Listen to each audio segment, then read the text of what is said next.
एक कॉन्क्लेव किया था, आप सबको आमंत्रित किया था और आप सबने इसमें पार्टिसिपेट किया था। एक होटल में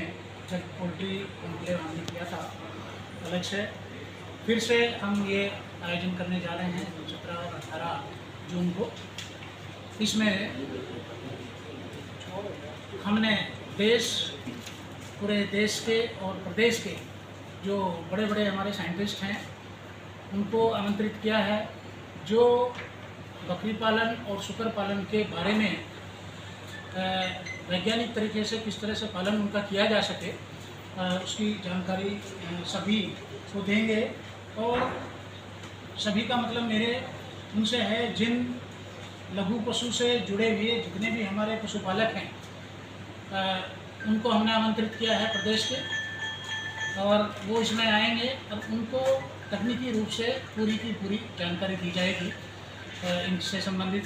बकरी पालन हो या सुकर पालन हो। साथ ही चूँकि बकरी पालन और सुकर पालन है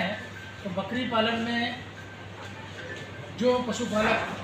इससे जुड़े हुए हैं उनको कैसे उनका पालन करना है, साथ ही किस तरह की ब्रीड हमारे प्रदेश में 9 क्लाइमेटिक जोन्स हैं उनमें कौन सी ब्रीड उपयोगी हो सकती है और किसका पालन किया जा सकता है, इसके बारे में चर्चा होगी। साथ ही बकरी का जो दूध है उसका मनुष्य के जीवन में कितना महत्व है उसके बारे में बताया जाता है। आप सबने भी सुना होगा कि जो एक वायरस जनित रोग है डेंगू, उसमें बकरी के दूध का बहुत ही महत्व है, क्योंकि उसके अंदर कुछ इस तरह के जड़ी बूटियों को खाती है बकरी चरने के दौरान, उनसे इस तरह की चीज़ें उसके ब्लड में और उसके मीट में होते हैं, जिनसे आगे जो कंज्यूम करेगा उसको इम्यूनिटी पावर उसकी बढ़ेगी। साथ ही इसका जो मीट है गोट मीट के लिए भी ये सब चीज़ें कॉन्क्लेव में बताई जाएंगी कि इसके अंतर्गत कितनी प्रोटीन की मात्रा है, कितने विटामिन हमें प्राप्त होते हैं, और किस तरह से ये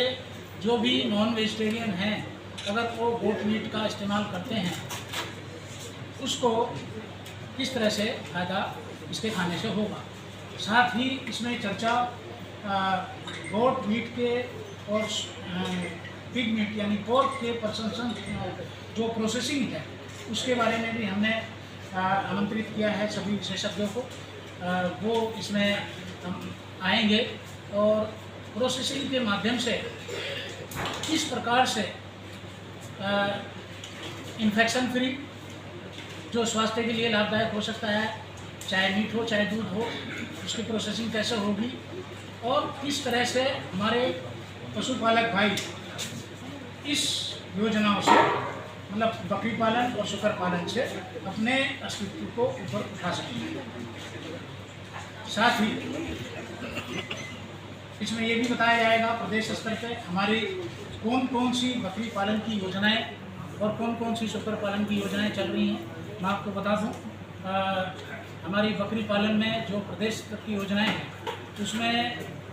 2 तरह की योजनाएं हैं। अनुदान संख्या 15 जो सामान्य लोगों के लिए होता है, और अनुदान संख्या 83 जो अनुसूचित जाति के लिए होता है। इसमें 5+1 बकरी पालने की योजना है जिसमें 90% तक अनुदान है, यानी कि अगर 60,000 का प्रोजेक्ट है शायद ये, इसमें आपको 90% यानी कि 10% ही केवल मार्जिन मनी के रूप में आपको देना होगा। बैंक की कोई आवश्यकता नहीं है, और बाकी का बाकी अनुदान 90% 6,000 रुपये केवल लाभार्थी को जमा करने होते हैं, बाकी के 54,000 रुपये सरकार अनुदान के रूप में उसमें देती है। इसी प्रकार से सुकर पालन योजना है जो अनुदान संख्या 83 में ही है, जो अनुसूचित जाति के लाभार्थियों के लिए है, जिसमें 20+1 सुकर रखने की योजना है, और वो उसमें भी 90% का अनुदान है। तो इन सब योजनाओं के बारे में जो लघु पशु के द्वारा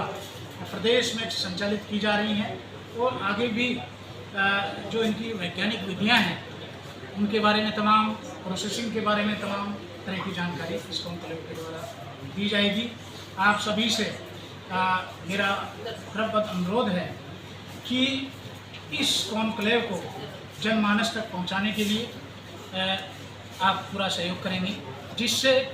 अधिक से अधिक जनता इससे लाभान्वित हो सके। Thank you. लक्ष्य इसका कितना है और कितना इसका प्रोजेक्ट है? कितने लोगों को उत्तर प्रदेश में जोड़ने का लक्ष्य टारगेट है और कितना इसका बजट लेकर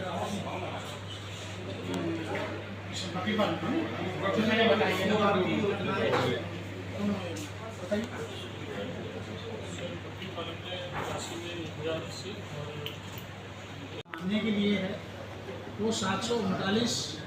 बकरी पालन इकाइयों और 83 में जो है 1786 इकाइयाँ जो हैं स्थापित की गई हैं 2025-26 में। 26-27 के लिए जो हमारा कार्य योजना है, दोनों योजनाओं को मिला के 1896 की वही बैठा, दोनों को मिला कर 739 और 1786 वो शुक्र किया।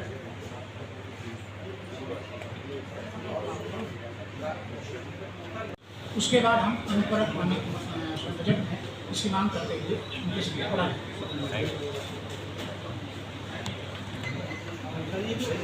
सुबह कितने बजे से कितने बजे तक चलेगा, क्या कुछ रहेगा? इसमें कॉन्क्लेव जो है सुबह 10 बजे से स्टार्ट हो जाएगा और शाम के 5 बजे तक रहेगी और 2 दिन का है।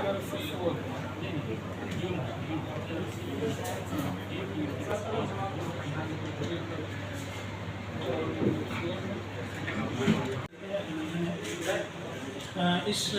प्रेस कॉन्फ्रेंस जारी करने का आयोजित करने का हमारा उद्देश्य है कि 17 और 18 तारीख को हम लघु पशुओं के ऊपर